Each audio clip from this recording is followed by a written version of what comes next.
नमस्कार दोस्तों, OCN network में आपका स्वागत है। मैं हूं ओमकार चौधरी। 15 अक्टूबर को डोनाल्ड ट्रंप ने कहा, मैंने आज प्रधानमंत्री नरेंद्र मोदी से बात की। उन्होंने मुझे आश्वासन दिया कि भारत रूस से तेल नहीं खरीदेगा। ये एक बड़ा कदम है। 17 अक्टूबर को इन्होंने कहा, भारत रूस से तेल नहीं खरीदेगा। वे पहले 38% खरीदते थे और अब पुलिंग बैक कर रहे हैं। 19 अक्टूबर को मैंने प्रधानमंत्री मोदी से बात की और उन्होंने कहा वो रूस से तेल नहीं खरीदेंगे। अगर वे ऐसा कहना चाहें कि बात ही नहीं हुई, तो उन्हें भारी टैरिफ चुकाना होगा और उन्हें वो नहीं करना चाहते वो। 21 अक्टूबर मैंने मोदी से बात की। उन्होंने मुझे यकीन दिया कि भारत रूस से तेल खरीद को कम करेगा। वो चाहते हैं कि जंग समाप्त हो, जैसे मैं चाहता हूं। 4 बयान 15 अक्टूबर से लेकर के 21 अक्टूबर तक। अच्छा, डोनाल्ड ट्रंप ने फोन किस लिए किया था मोदी को? दीपावली की शुभकामनाएं देने के लिए।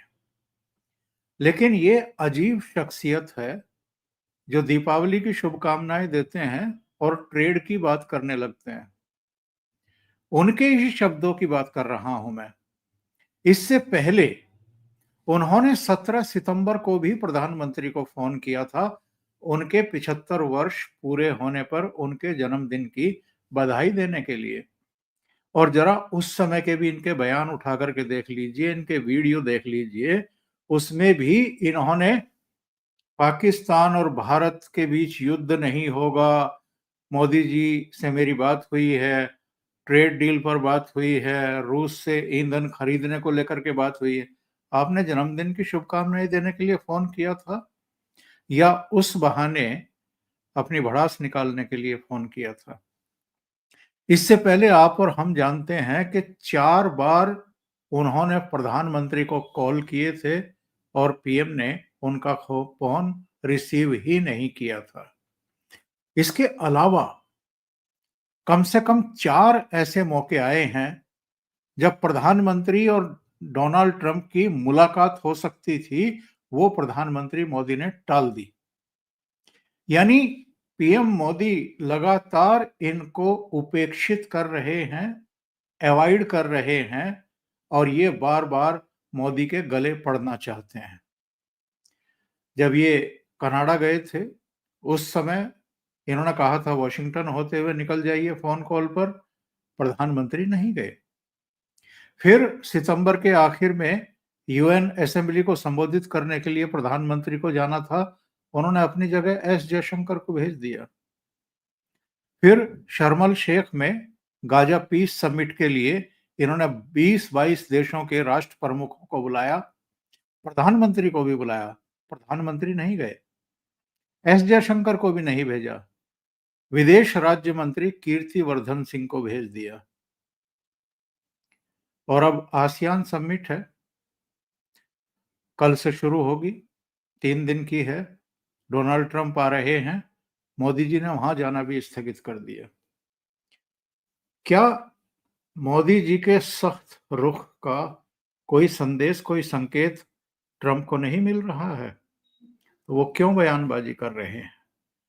क्यों वो भारत को या प्रधानमंत्री नरेंद्र मोदी को प्रेशराइज कर रहे हैं या उनको अब बदनाम करने पर उतारू हो गए हैं ताकि डोमेस्टिक प्रॉब्लम उनको हो पॉलिटिक्स में?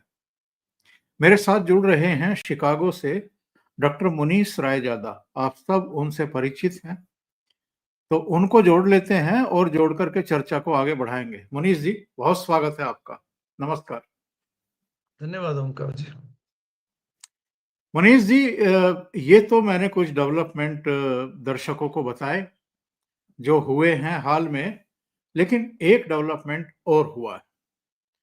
पीयूष गोयल साहब जर्मनी में थे, बर्लिन डायलॉग्स में, वहां पर अलग अलग देशों के वाणिज्य मंत्री और दूसरे मंत्री साहिबान पहुंचे हुए थे और उन्होंने वहां स्पष्ट कर दिया फिर से कि कोई अगर टाइम फ्रेम में हमें बांधना चाहे, हमें ये सलाह देना चाहे कि हमें किससे मित्रता रखनी है और किससे नहीं रखनी है, किससे अपनी ज़रूरतों की ऊर्जा खरीदनी है, किससे नहीं खरीदनी है।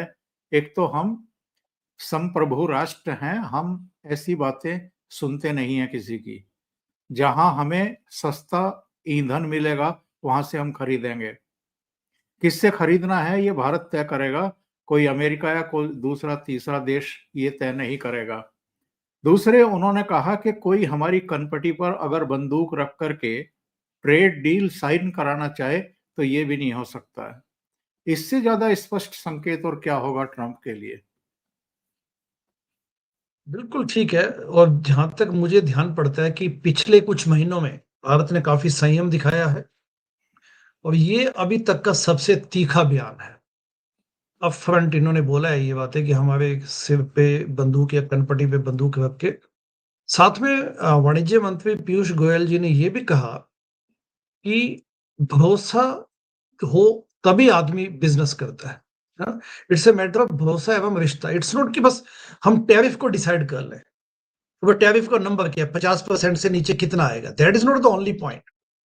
लॉन्ग टर्म हमारे एक मित्रता होनी चाहिए, एक रिश्ता होना चाहिए, एक विश्वास होना चाहिए एंड साथ में उसके साथ एक लॉन्ग टर्म एक वो होना चाहिए कॉन्फिडेंस कि यस, एक पार्टनर, एक बिज़नेस पार्टनर के रूप में। तो आई थिंक ये सबसे अच्छा बयान है अभी तक का। और वैसे भी ट्रंप ने जिस प्रकार से पिछले 2-3 हफ्ते में कंडक्ट किया अपने आप को, कि बिना किसी वास्तविकता के उन्होंने बयानबाज़ी की, झूठी बयानबाज़ी, कोट किया, मिसकोट किया। कोट ही किया एक्चुअली, ऐसा तो कुछ कहा ही नहीं गया, उन्होंने कोट किया प्राइम मिनिस्टर मोदी को, तो ये गलत बात है। ये शो करता है कि किस लेवल पे वो डेस्परेट हैं। और अभी देखिए ना, अभी कल ही कनाडा से उन्होंने कहा कि अब हम टैरिफ जो नेगोशिएशन है वो बंद कर दी। क्योंकि कनाडा ने क्या किया कि उन्होंने प्रेसिडेंट रोनाल्ड रेगन का एक पुराना वीडियो उठाया 1987 का लगभग, और उसमें उन्होंने कहा कि किस प्रकार से Ronald Reagan free trade trade की बात करते थे उस वक्त। तब उन्होंने कहा कि लॉन्ग टर्म में tariff is not good idea. तो इसको उठा के इस पे वो इतना खफा हो गए ट्रंप साहब, उनकी ईगो इतनी हर्ट हो गई कि उन्होंने कहा कि मैं कनाडा से बंद करता हूं। तो भारत का ये स्टैंड बहुत अच्छा है, इसमें कोई डाउट नहीं है। और मुझे लगता है कि आने वाले समय में इस किस्म के स्टैंड लेने से ही भारत को भी फायदा है, क्योंकि अमेरिका को भी इसी किस्म की भाषा समझ आती है एंड अल्टीमेटली दोनों को आवश्यकता है एक दूसरे की। कुछ डेमोक्रेट्स भी ये बातें बोल चुके हैं, कुछ रिपब्लिकन भी ये बातें बोल चुकी हैं। निक्की हेली और तुलसी गैबर्ट की स्टेटमेंट्स तो आ ही चुकी हैं पहले। तो आई थिंक कुल मिला के होपफुली अच्छा कुछ निकल के आएगा। बट यहाँ पे सारा मुद्दा ट्रंप का आता है। It's not about America. America और भारत एक दूसरे पे विश्वास रखते हैं, लोगों का आपस में विश्वास है। बट इस वक्त जो फैक्टर बीच में आया हुआ है वो अमेरिका नहीं है। It's not America, it's about Trump only. Trump मनमाने ढंग से बिहेव करते हैं, इगोइस्टिक हैं, मैनियक भी हैं, आई मीन नार्सिसिस्टिक पर्सनैलिटी है। तो ये सब बातें इस वक्त आड़े आ रही है। बट होपफुली यदि देखा जाए तो इस वक्त जितने भी टैरिफ लगाए हुए हैं ट्रंप ने आने के बाद, जनवरी 2025 में बने थे प्रेसिडेंट, अब लगभग 9 महीने हो चुके हैं। उसमें यदि हम सब कैलकुलेट करें इतने देशों पे जो टैरिफ लगे हैं, उसमें हाईएस्ट 50% अभी भी भारत पे है। 50%। और ये 50% भी बड़ा मतलब अजीब सा लगता है कि जिसमें उन्होंने कहा कि 25% टैरिफ इसलिए है क्योंकि आप रशिया से ऑयल खरीद रहे, इसलिए मैंने आप पे टैरिफ लगा दिया। What nonsense. और 25% उन्होंने बाकी लगाया। तो हाईएस्ट टैरिफ अभी भी इंडिया पे है, जापान पे, यूरोपियन यूनियन पे आई थिंक 15% है, ब्रिटेन पे 10% है एंड उसके अलावा यदि आप चाइना की बात करें तो 30% है, कनाडा पे 35% है। तो अभी भी 50% डज नॉट मीन एनीथिंग, इससे कोई मतलब नहीं है।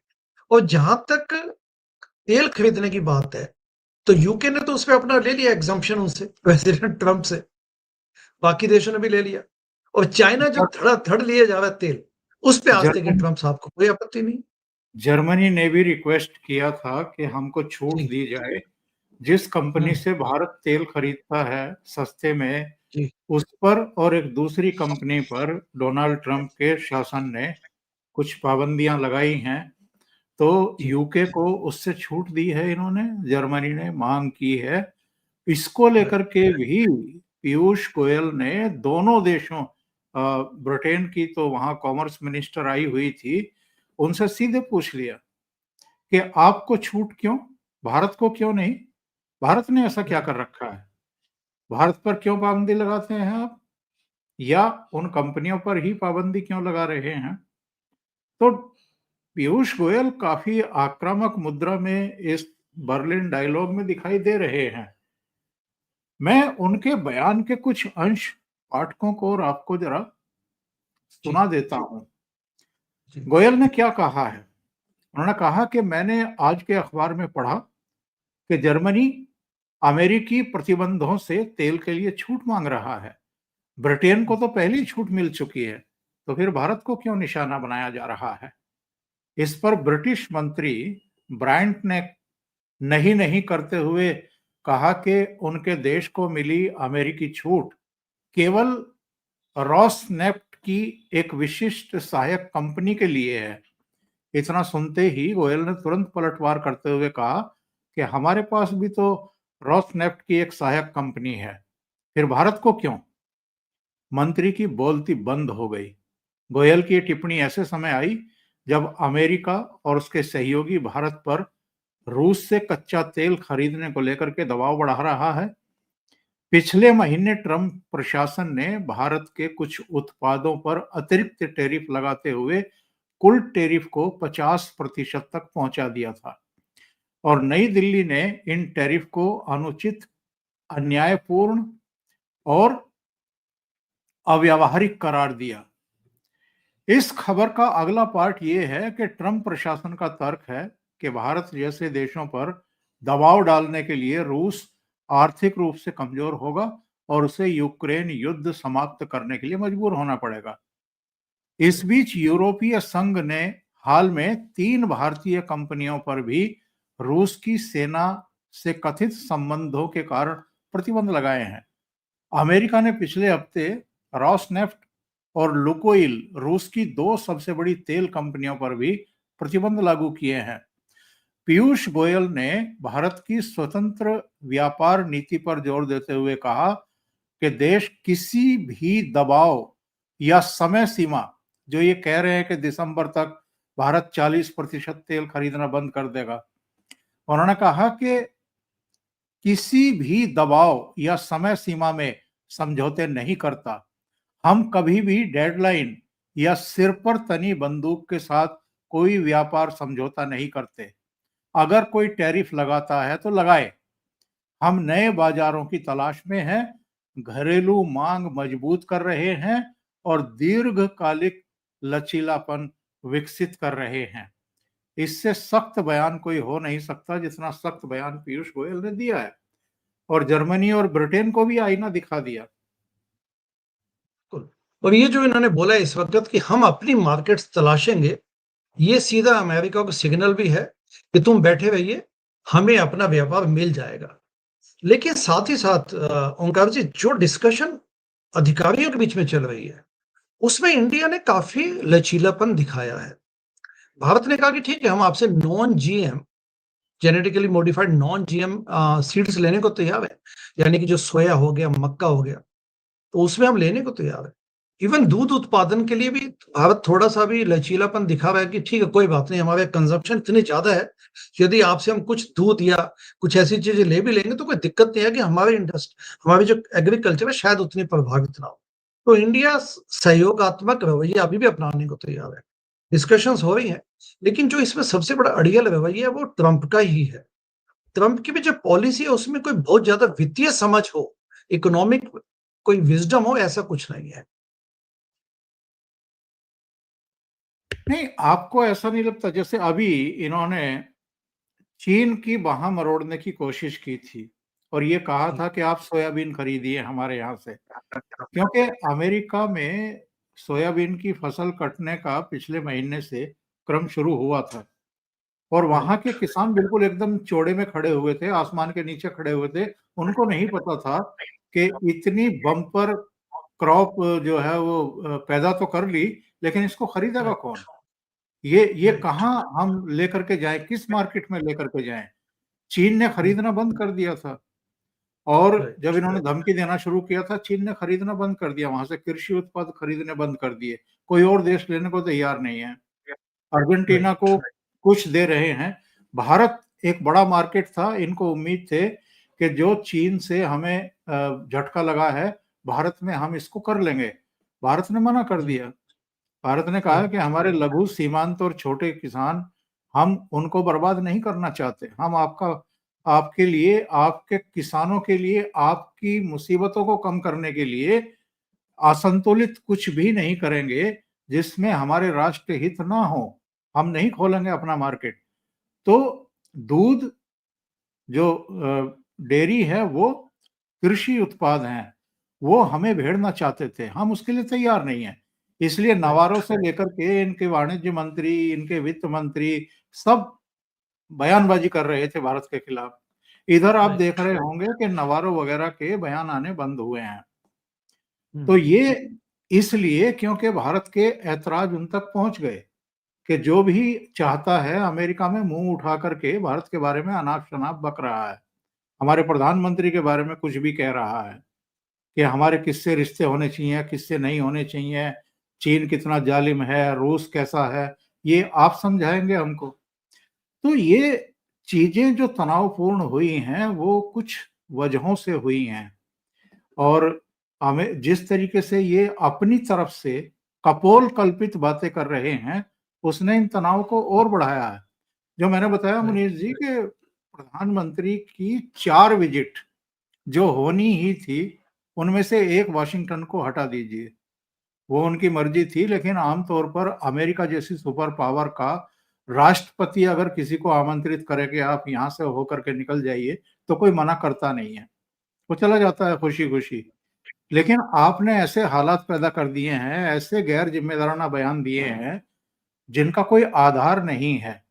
तो प्रधानमंत्री इनसे मिलना ही नहीं चाहते, इसलिए क्वाड की जो समिट दिल्ली में होने वाली थी इस साल, वो उस पर कोई बात ही नहीं कर रहा है, ना भारत की तरफ से बात हो रही है, ना अमेरिका की तरफ से बात हो रही है। बिल्कुल ठीक है आपकी बात। भारत के रिश्ते को ट्रंप ने महज़ कुछ महीनों में जो डैमेज किया है, वो अनप्रेसिडेंटेड है, अनपैरेलल्ड। क्योंकि भारत और अमेरिका के बीच पिछले 25 सालों में जिस प्रकार से दोनों देशों ने एक-दूसरे की नज़ाकत, एक-दूसरे की योग्यता, एक-दूसरे की इम्पोर्टेंस को समझते हुए रिश्ते कल्टीवेट किए। जब रिपब्लिकन प्रेसिडेंट हो, जब ट्रम्प आई मीन चाहे वो डेमोक्रेटिक हों, एक-एक प्रेसिडेंट ने बिल क्लिंटन से लेके उसके बाद जो भी आए, जॉर्ज डब्ल्यू बुश आए, ओबामा, उसके बाद बाइडेन, इवन पहली प्रेसिडेंसी में तो ट्रम्प बहुत अच्छा रवैया अपनाए हुए थे। मोदी जी को अपना दोस्त बोलते हैं। तो कुल मिला के 25 सालों में वो भारत और अमेरिका की दोस्ती वास्तव में समय की मांग भी है। China is a threat, China is a problem. Expansionism को उनका क्लियर कट उनका एक मोडस ऑपरेंडी समझ आता है। उनको इस वक़्त पूरी दुनिया में जिस ढंग से उन्होंने एक इकोनॉमिक कब्ज़ा करने की कोशिश की हुई है, ऐसे में भारत और अमेरिका की दोस्ती आवश्यक है। लेकिन ट्रंप ने न केवल इसको तोड़ने की कोशिश की, हर्ट किया। उन्होंने पाकिस्तान का जो एक दोस्ती का रवैया अपना के उसको पपेट की तरह कंधों पे बिठा लिया। That is also shameful. मतलब ये समझ से बाहर है कि प्रेसिडेंट ट्रंप का जो एडवाइजरी बोर्ड है वो चाहता क्या है? प्रेसिडेंट ट्रंप स्वयं क्या चाहते हैं? मुझे पूरा यकीन है कि उनको ठीक ढंग से गाइडेंस करने की कोशिश की गई होगी, बट ट्रंप इज़ ट्रंप। लेकिन अल्टीमेटली ट्रंप के बारे में एक बात और मशहूर है कि Trump is a taco. Trump ultimately after all Trump chickens out, TACO। Trump always chickens out. तो मैं यही मानता हूँ कि भारत और अमेरिका की जो दोस्ती की जो आवश्यकता भी है, उसको ध्यान में रखते हुए अल्टीमेटली और जिस प्रकार से वाणिज्य मंत्री पीयूष गोयल ने आज सख्त स्टैंड लिया है पिछले 1-2 दिनों में, ये बड़ी अच्छी स्टेटमेंट है, स्वागत योग्य है। And this is how a country like India should deal with America, वही मानता और ये क्या आपको नहीं लगता कि ये हर देश को प्रेशर में लेने की कोशिश इसलिए कर रहे हैं क्योंकि कई तरह की डोमेस्टिक प्रॉब्लम में घिर गए हैं? हूँ। राइट, बिल्कुल है। अब देखिए ना, वेनेजुएला पे अटैक कर दिया उन्होंने। वेनेजुएला के नाम पे प्रेसिडेंट मेडुरो जो है उन्होंने बोला भी है कि क्योंकि ट्रंप को मेडुरो पसंद नहीं है, वो उनके क्रिटिक है। Maduro has always been criticising President Trump. अब वेनेजुएला में ठीक है, ड्रग्स की प्रॉब्लम्स है विदाउट एनी डाउट। इन्होंने अब फ्राइडे को, आज ही मतलब या फ्राइडे को इन्होंने पूरा अटैक कर दिया वहां पे समुद्र में, और उन्होंने आज बोला भी है कि हमने 6 नार्को टेररिस्ट को मार गिराया। तो ऐसी बोट्स जिनको ये मानता है, अमेरिका मानता है कि ये ड्रग ड्रग पेडलर्स वाली बोट्स है, उन पे इन्होंने अटैक शुरू कर दिया। एक बहुत बड़ा जहाज, सबसे बड़ा जहाज अमेरिका ने सी में उतार दिया, कैरेबियन सी में उतार दिया। तो ये है। उसके अलावा ये देखिए जो इन पे डोमेस्टिक इश्यूज इनके चल रहे हैं, एप्स्टीन फाइल का मुद्दा है, उस पे तो दोनों पक्ष विपक्ष दोनों मिल गए थे। और उसके अलावा जो भी इनके अभी जो इन्होंने आइस के नाम पे जो ये डिपोर्टेशन का काम चल रहा है, उस पे इनके साथ इन्होंने लड़ाइयाँ लड़ी हुई हैं। मेम्फिस में इन्होंने अपनी फौज भेज दी, गार्ड्स भेज दिए, नेशनल गार्ड्स, प्लस शिकागो में भेजे इन्होंने, प्लस एलए का तो सबको पता ही है। हर फ्रंट पे इन्होंने यहाँ पे कोशिश की है कि मतलब इंस्टेबिलिटी लाया जाए पूरे अमेरिका में। तो उसका उसी का नतीजा कि अभी चाहते कुछ इस किस्म के बयानबाजी करते रहे ताकि डोमेस्टिक प्रॉब्लम से डिफ्लेक्ट हो जाए। और शटडाउन जो चल रहा है उसने तो एक नई समस्या खड़ी कर दी है और डेमोक्रेट इसलिए कोई कोऑपरेट करने को तैयार नहीं है कि आप अगर ओबामा केयर को अनदेखा करेंगे तो जो राइट। उनकी अपनी पॉलिसी है जी, प्रवासियों को लेकर के और दूसरे लोगों गरीब जी, गुरबों को लेकर के और जी। या इंटीरियर में यानी रूरल एरिया में भी जो सुविधाएं दी जा रही थी उन सब पर पानी फेरने को तैयार बैठे हुए हैं डोनाल्ड ट्रंप। तो शटडाउन की वजह से भी एक बड़ी भारी प्रॉब्लम क्रिएट हो गई है अमेरिका में। बिल्कुल, शटडाउन का अभी भी कोई उसका सॉल्यूशन दिख नहीं रहा क्योंकि दोनों पार्टी अपनी जगह अड़े हुए हैं। एंड एक बड़ा लंबा काल तक ये चलने की ऐसा लगता है संभावना है, क्योंकि अभी भी कोई इसमें कोई सॉल्यूशन दिख नहीं रहा। तो इस पे भी दोनों पार्टी अड़ी हुई है और अजीब-सा रवैया इसमें अपनाया हुआ है इन्होंने।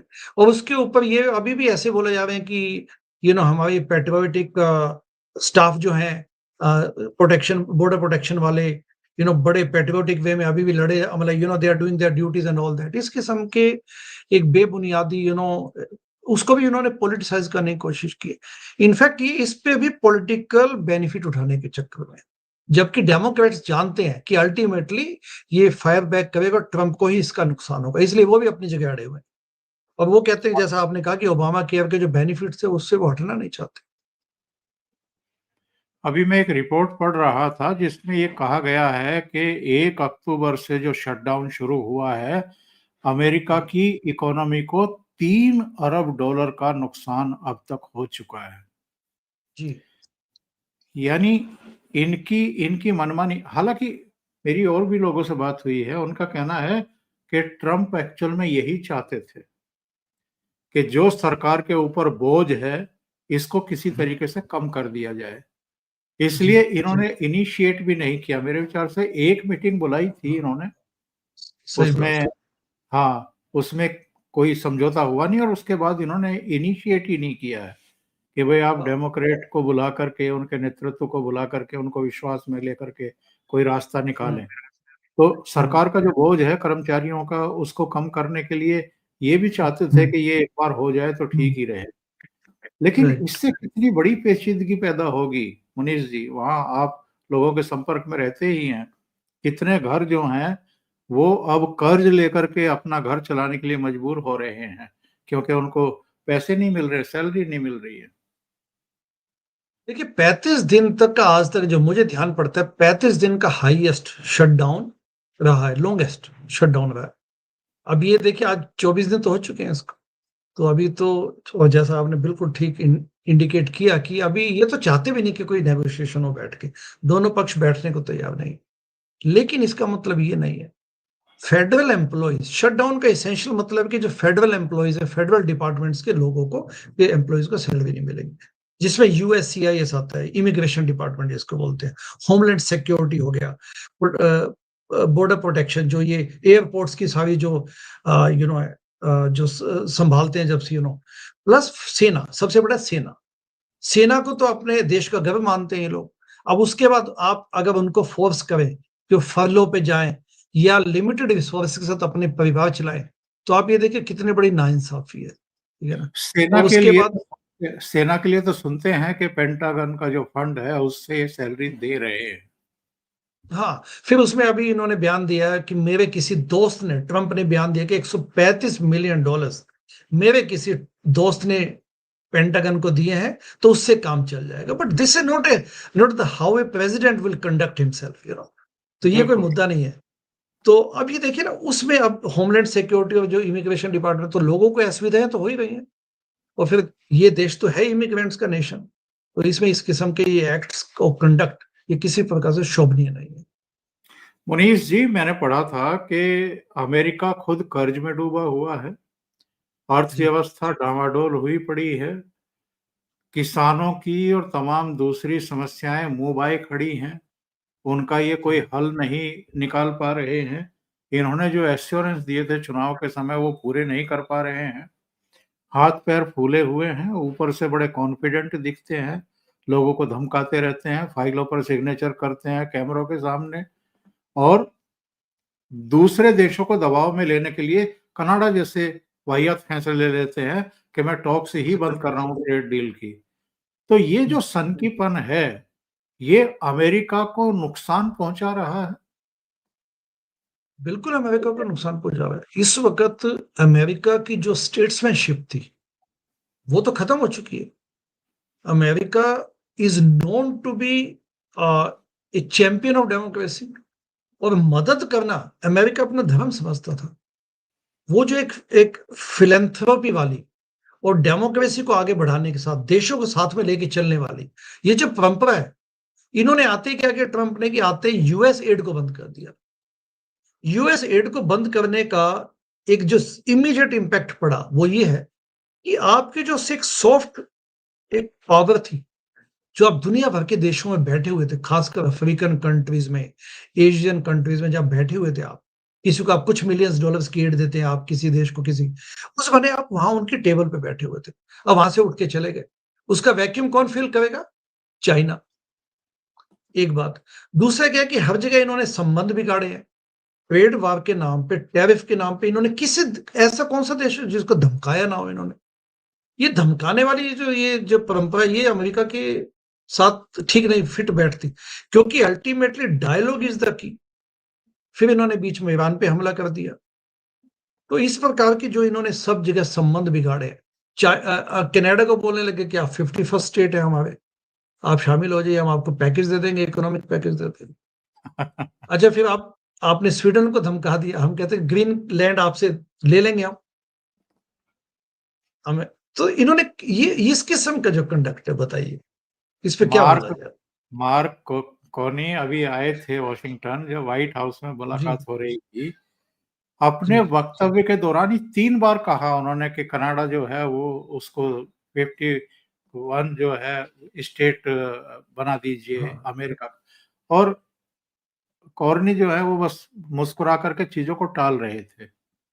आप किसी के सम्मान के साथ ऐसे कैसे खिलवाड़ कर सकते हैं? ऐसे और कर सकते मतलब पहली बार हमने देखा कि जो इनके घर पर दरवाजे पर आया है, आप किस तरह का बिहेव कर रहे थे? एक दक्षिण अफ्रीकन राष्ट्रपति के साथ आपने किस तरह का बिहेव किया? हैं। कहीं और की तस्वीरें और वीडियो उनको दिखाने बैठ गए कि आपके यहाँ तो मानव अधिकारों का उल्लंघन हो रहा है। और ज़ेलेंस्की के साथ जब पहली मुलाकात हुई थी तब उनके साथ क्या किया था इन्होंने? तो ये जो एरोगेंस है, ये जो कि मैं सुपर पावर हूँ तो मैं किसी की टोपी उछाल सकता हूँ या किसी को भी धमका सकता हूँ, इसने अमेरिका को बहुत बड़ा नुकसान पहुँचाया है, क्योंकि ये तो 3 साल बाद निकल जाएँगे। लेकिन बिल्कुल, अमेरिका का तो बहुत बड़ा नुकसान कर जाएँगे ये। बिल्कुल ठीक है। आपने बिल्कुल ठीक कहा। वैसे भी अमेरिका की जो पोजीशनिंग है, अमेरिका अपने आप को ऐसे पोजीशन नहीं करता। अमेरिका कहता है कि we believe in friendship, we believe in democracy and let everyone come and unite. ये तो ऐसा देश है जो कि मेरिट को वेलकम करते हैं कि आप आइए हमारे यहाँ पे, हमारे साथ यहाँ बिजनेस कीजिए, आप हमारे यहाँ के रिसर्च कीजिए। रिसर्च और टेक्नोलॉजी ये यहाँ की जो यूएसपी है, यहाँ की यूनिक सेलिंग पॉइंट है इनका। तो इसको इन्होंने बढ़ावा देने की बजाय इन्होंने सब जगह दुश्मनियां पैदा की है। अब देखिए भारत पाकिस्तान के मुद्दे को ही ले लीजिए, एक बार नहीं, दो बार नहीं, तीन बार नहीं, लगातार बीच बीच में गैर जिम्मेदाराना बयान दिया इन्होंने, ट्रंप ने, कि ये जो युद्ध है हमने रुकवाया, मानने को तैयार नहीं है। उसके बाद लगातार जब मौका मिलता है इस किस्म की दुर्भाग्यपूर्ण इन्होंने बयानबाजी की है। ये सब इन्होंने डेफिनेटली हमारे साथ तो अपने रिश्ते को बिगाड़ा ही है, पूरी दुनिया में इन्होंने इस प्रकार से अपनी छवि को, अमेरिका की छवि को भी धूमिल किया है, without any doubt. Manish ji, बहुत बहुत धन्यवाद इतना समय निकालने के लिए और एक महत्वपूर्ण मुद्दे पर चर्चा करने के लिए। Thank you so much. नमस्कार। Thank you very much. नमस्ते।